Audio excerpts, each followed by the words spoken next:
Olá, pessoal, tudo bem? Dia 2 de abril agora é o dia da conscientização do autismo. Esse transtorno tão pouco falado, mas que atinge tantas crianças, tantas pessoas em todo o mundo. Por isso, eu resolvi falar um pouquinho hoje sobre esse transtorno. Vamos lá? Compartilhar a tela aqui com vocês e falar um pouquinho sobre ele.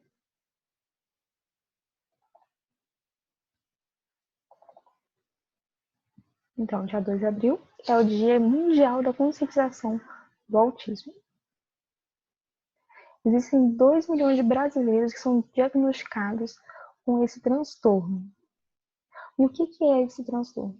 Esse transtorno é um transtorno que afeta principalmente o desenvolvimento infantil, principalmente as habilidades de comunicação social das crianças, dos jovens e adultos.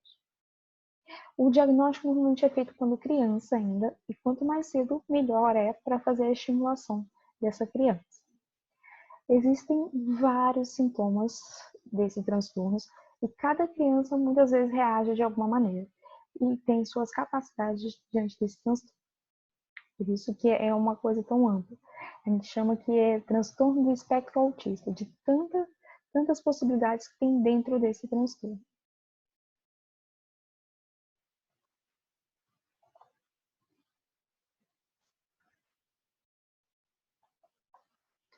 Os primeiros sinais. A primeira coisa que a gente observa é a falta de interação social, a dificuldade que essa criança tem de interagir. Muitas vezes ela não brinca com os coleguinhas, muitas vezes ela tem dificuldade de trocar os olhares, não fixa o olhar com o tempo. E muitas vezes quando ela vai brincar com o brinquedo, ela não brinca da maneira que é aquele brinquedo, com a função daquele brinquedo, mas ela cria um jeito próprio de brincar. Muitas vezes é organizando, enfim.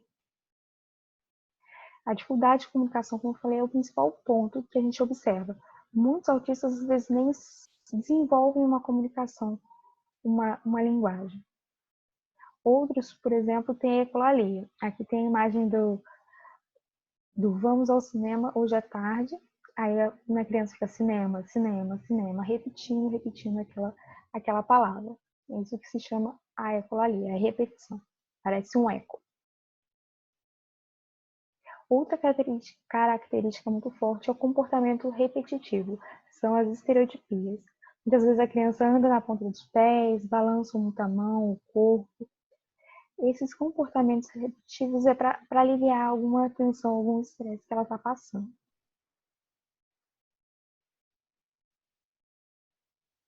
Principalmente na mudança da rotina. Essas crianças são muito ligadas à rotina. Outras características que eu coloquei aqui é o riso inapropriado. Às vezes ela tem muita dificuldade com expressões faciais, com reconhecimento de emoções, pouco ou nenhum contato visual, tem apegos a objetos inusitados, às vezes ela é muito focada em alguma coisa, às vezes ela gosta muito dos bichos, muito de heróis, muito enfim, as coisas mais inusitadas. Tem ausência ou dificuldade de resposta aos métodos normais de ensino, insistência em repetição, recusa colo ou afago, porque muitas vezes ela tem essa dificuldade no contato visual, age como se estivesse surda, então assim, as pessoas chamam ela e ela não compreende os que estão chamando ela. Dificuldade em expressar-se, acessos de raiva, quando algo sai da rotina dela, ela tem acessos de raiva, principalmente. Repete frases do filme, que é aquilo ali que eu tinha falado, confunde com frases de sentido figurado ou duplo. Às vezes ela se liga muito ao pé da letra, muito ao concreto, então ela não consegue fazer muitas metáforas. Comunica-se melhor quando fala o tema do seu interesse. Algumas curiosidades. O autismo não tem cura, mas tem tratamento. E quanto antes a criança for diagnosticada, melhor, para a gente conseguir estimular cada vez mais essa criança. Uma pessoa com autismo tem capacidade de aprender e alcançar metas. Ela é capaz de aprender, sim. Talvez não na mesma velocidade que outras crianças, mas ela vai aprendendo ao seu tempo. E muitas vezes ela aprende muito mais do que outras crianças, se aquele objeto é de seu interesse. De acordo com a ONU, estima-se que 70 milhões de pessoas em todo o mundo sejam autistas.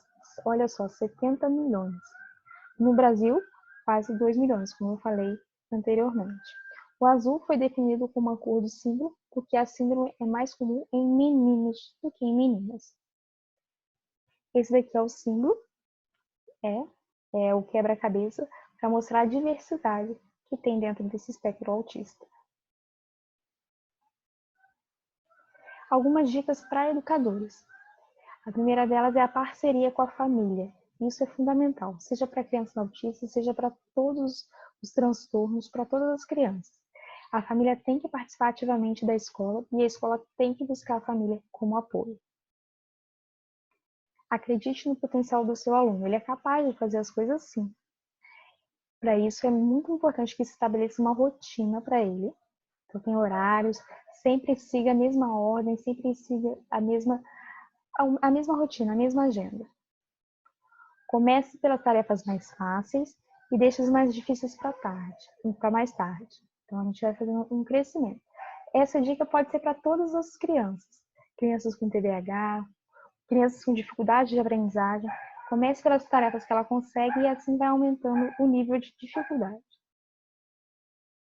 Utilize os gestos e imagens para facilitar a comunicação para ele. Então, muitas vezes a criança não tem tanta habilidade com a linguagem. Então é muito bacana quando a gente usa através das imagens e através de sinais, de gestos, o que está sendo demonstrado. Muitas crianças hoje aprendem Libras, em vez de, como tem a dificuldade de aprender o português, elas estão aprendendo Libras. Há muitos estudos que falam sobre a língua de sinais para crianças autistas, é bem bacana.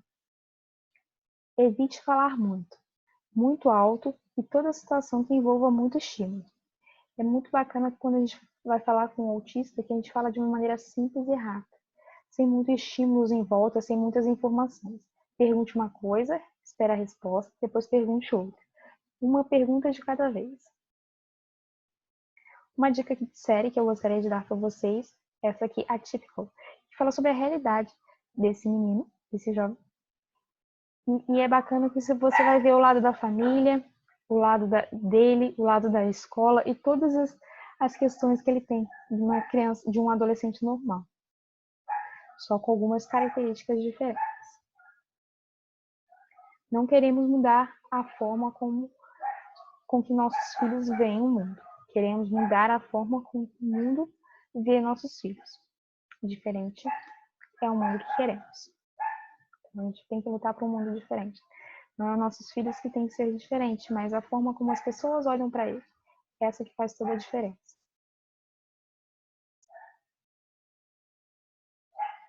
Obrigada a todos. Eu tenho um e-book que fala de diversos transtornos. Eu participei de um e-book que fala de diversos transtornos e dá dica para os educadores. Caso você tenha interesse, o autismo é um desses transtornos.